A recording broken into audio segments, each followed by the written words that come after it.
여러분 반갑습니다. 그동안 추운 겨울 지나시느라고 특히 이 난방비가 많이 올라서 우리 서민들이 굉장히 고생을 한 겨울이 아니었나 이렇게 생각이 됩니다. 저 개인적으로는 감만동에 동항중학교 바로 정문 앞이죠. 거기에 제가 의과대학 4학년 때부터 늘 꿈에 그리던 봉생 힐링병원이라고 앞으로 재활 중심의 재활병원을 목표로 해서 이제 병원을 개원을 했습니다. 거기는 암 재활을 위한 한 병동도 있고요. VIP를 위한 또 한 층이 있습니다. 가장 높은 곳에 있는데 전망이 아주 좋죠. 약 한 200여 병상이 됩니다만 우리 부산에 아주 이제 굴지에 그런 재활병원이 될 것으로 제가 희망을 하고 있습니다. 저도 이제 나이가 꽤 됐으니까 언젠가 제가 이제 몸이 불편해지면 저도 여생을 어쩌면 그 병원에서 보내야 될지도 모르겠다 하는 그런 생각을 해보고 한편으로 기쁘고 그렇습니다. 앞으로 우리 부산 시민들에게 아주 많이 애용하는 그러한 재활병원이 되기를 기대를 해봅니다. 지난 주일에 고향 이야기를 했습니다만 제 고향에 아주 훌륭한 문학인이 한 사람이 있습니다. 김달진 그 시인이고 그 김달진 문학관이 있습니다만은 이분이 제가 태어난 그 소사리 마을에서 태어났어요. 거기에 이제 김달진 문학관이 있고요. 또 여러분 이제 한번 주말에 아이들 데리고 가보시면 거기에 이제 김씨 박물관이라고 도 있고요. 그러니까 오만 잡다한 것들을 많이 구해서 전시를 해놨는데 저도 가봤습니다만 그 시골 집에 아주 아기자기한 재미난 그런 장면을 볼 수가 있습니다. 그리고 이제 옛날 그 소사 주막이라는 그런 추억이 이제 스토리텔링이죠. 이제 그러한 주막도 그렇게 있고요. 제가 거기서 태어났으니까 지금 제가 이 동구 초량동에 만들어 놓은 이 그 정의와 국회의장 기념관을 언젠가는 제가 그 고향 마을로 옮기려고 생각을 하고 있습니다. 제가 거기에 제가 이제 사실 태어난 집을 그 김달진 문학관 바로 옆에 그러니까 한 2채 정도 있는데요. 거기서 제가 이제 태어난 집이 있어서 그 집을 사실 제가 살라고 애를 썼는데 그 집 주인이 지금 서울에 사세요. 근데 절대 팔지 않겠다는 겁니다. 제가 직접 이렇게 사람을 통해서만 알아봤는데, 그래서 제가 포기를 하고 그 마을에 아까 제가 지난 시간에 말한 그 벚꽃장에 가장 가까운 곳에 있는 그 마을의 맨 끝 집을 제가 늙으면 그래도 조그만한 이제 별장같이 하나 지어가지고 여생을 지나다가 고향에서 죽는 것도 좋겠다 이런 생각이 들어서 산한 곳이 있습니다. 그래서 거기에다가 제가 기념관을 만들고 옮기고 제가 이 세상을 떠나야 되지 않겠나. 그러면 이제 고향 마을에 그 김달진 문학관, 김씨 박물관, 또 소사 주막, 또 정의와 기념관 이런 것들이 있으면 우리 그 도시에서 많은 사람들이 벚꽃장도 보고 이렇게 구경 왔을 때에 또 이게 구경도 하시고 좋겠나 이런 생각을 제가 해봅니다. 그래서 오늘은 제 할아버지 얘기를 조금 하겠는데요. 제가 영일정씨입니다. 영일정씨의 시조는 고려 예종 때 지진사였던 그 섭자 명자 할아버지가 시조가 됩니다. 여러분들 기억하는 삼국 사기를 썼던 그 김부식 선생을 기억하시죠?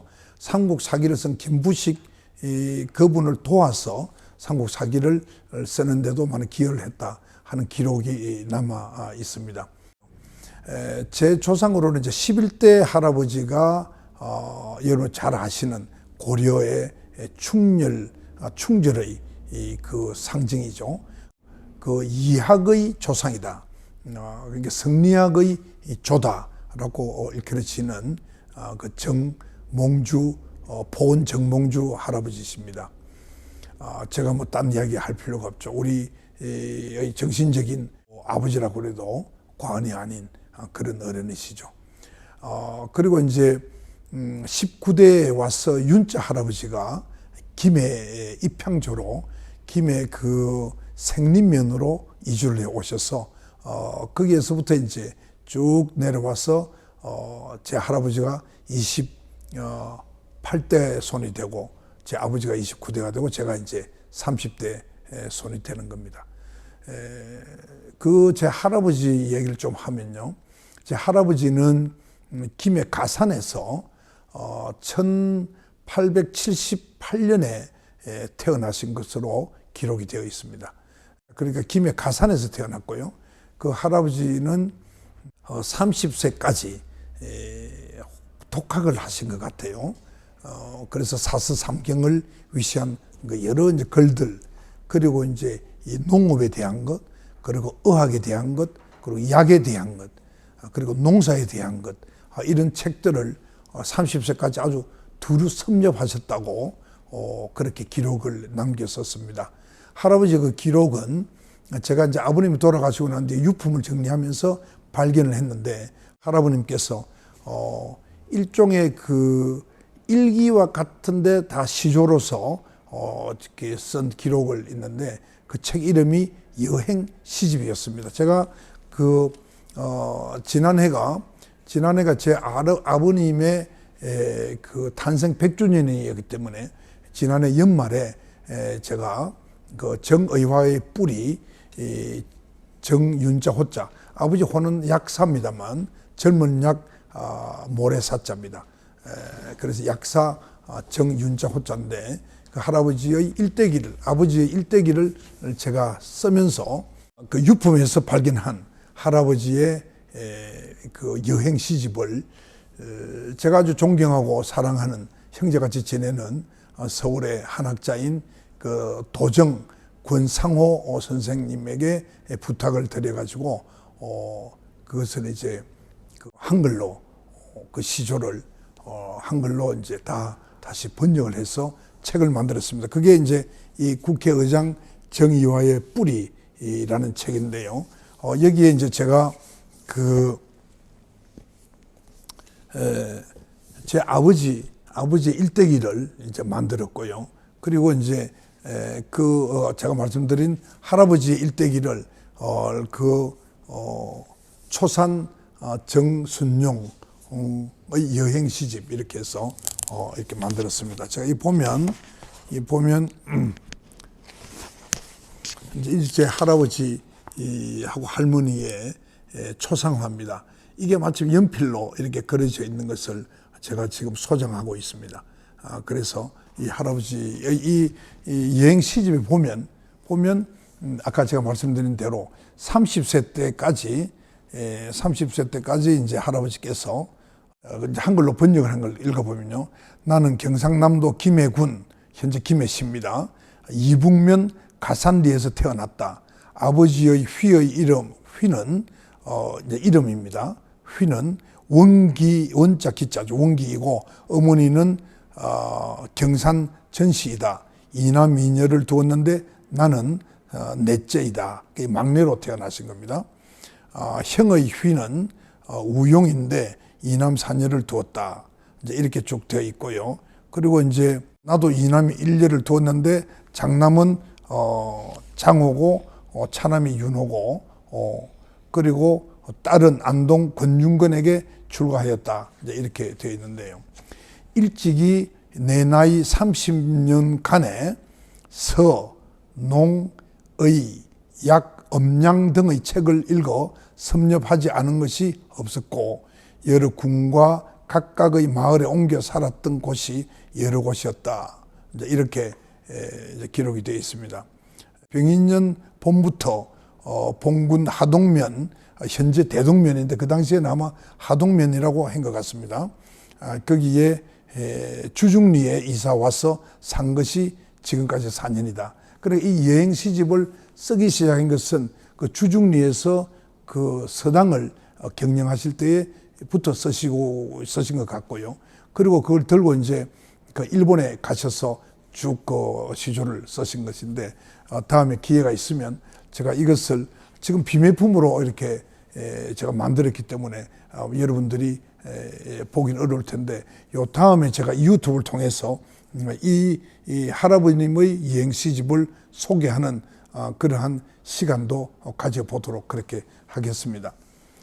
제 아버님의 일대기도 잠깐 제가 그 사진만, 아버님의 사진을 좀 보여주면, 제가 아버지를 상당히 많이 닮았어요.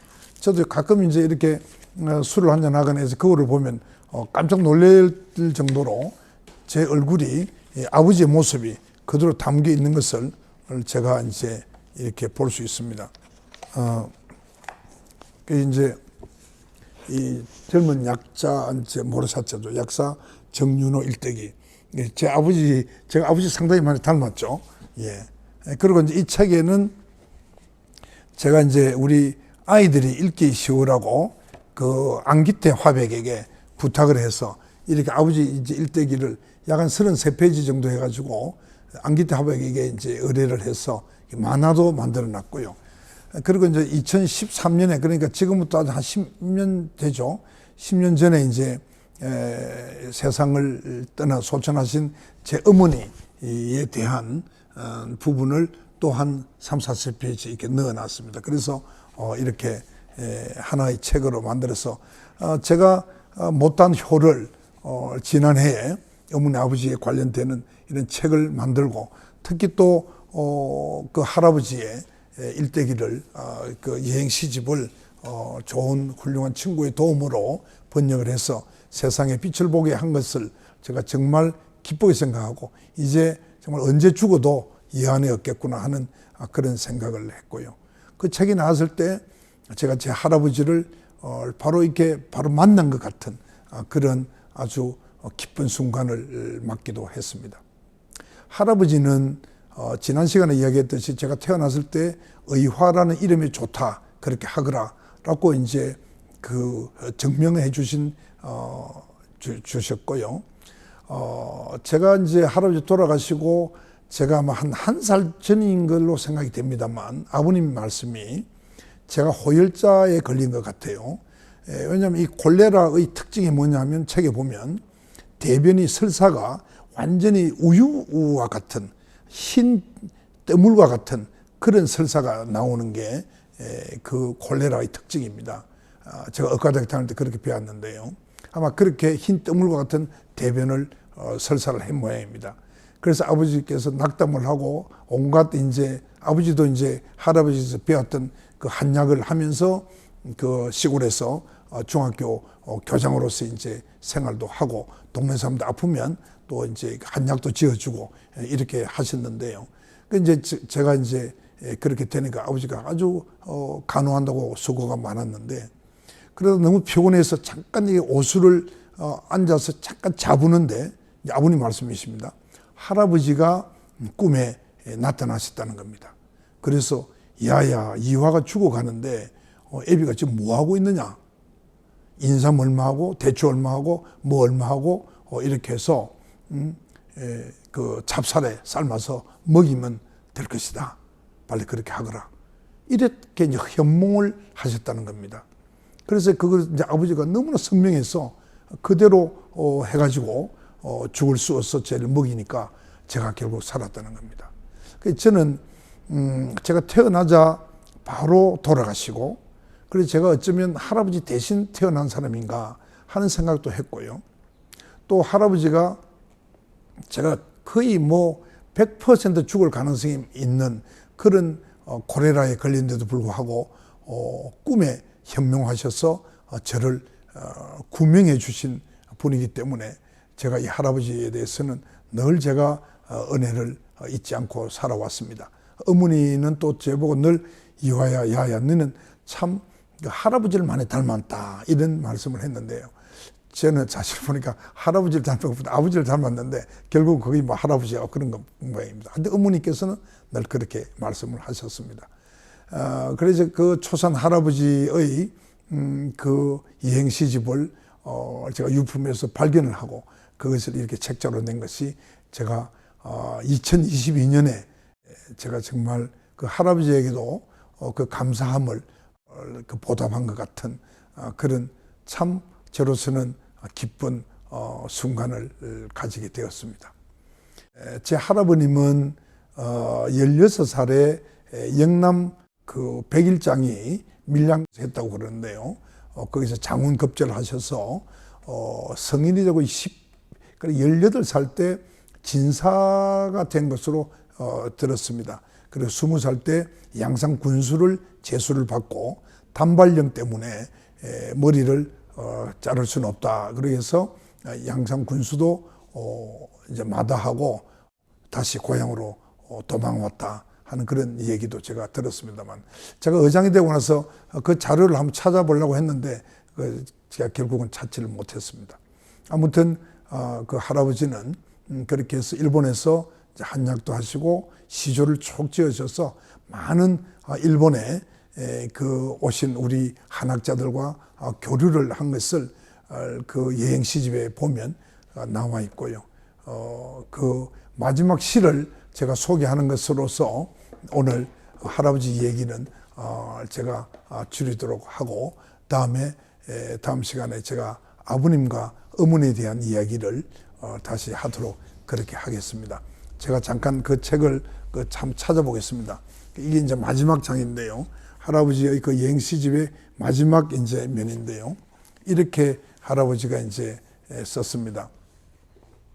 그게 이제 할아버지께서 그 친구를 통해 가지고 우리 조선이 독립됐다 하는 것을 이제 알게 되고, 그 이대익 조선 독립 시에 화답하다 이렇게 이제 썼는데요. 제가 한자로는 읽지 않겠습니다. 한글로만 읽으면 무궁화 고국 산천의 소식을 들으러 나가니 36년 만에 봄이 돌아왔다네. 그러니까 가로해서 경술년으로부터 을류년까지입니다. 36년간 순환하는 운세가 청구의 왕성함에 이르러, 우리나라를 청구라고도 조선을 청구라고도 했지 않습니까? 청구대학이 있듯이 청구인 것 같습니다. 순환하는 운세가 청구의 왕성함에 이르러 돌아갈 때가 오니 백발만 남았구나. 한바탕 어지러운 풍진이 이제 끝났으니 거듭 빛나는 일요를 또 장차 보겠구나. 생각하면 마땅히 적석에서 행장을 꾸리고 싶지만 다만 배와 차를 기다려 편안히 건너가리. 이렇게 번역이 되었습니다. 이게 이제 그렇게 해서 서기 1946년 2월 24일 나가노에 아마 그 동경의 공습을 피해서 아마 나가노에 가 계셨던 것 같은데요. 그 나가노에서 출발하여 동월 28일 부산에 도착하여 귀환했다. 이렇게 마지막에 이렇게 기록이 되어 있습니다. 그래서 오늘은 저 초산 할아버지 평생에 학자로서만 사시고 좋은 일을 많이 하시고 교육을 하시고 그리고 아름다운 시조를 많이 남기시고 돌아가신 자랑스러운 제 조부님이신 초산 정순자용자 할아버지의 말씀을 끝으로 제가 오늘 말씀을 마무리하겠습니다. 여러분 들어주셔서 대단히 감사합니다.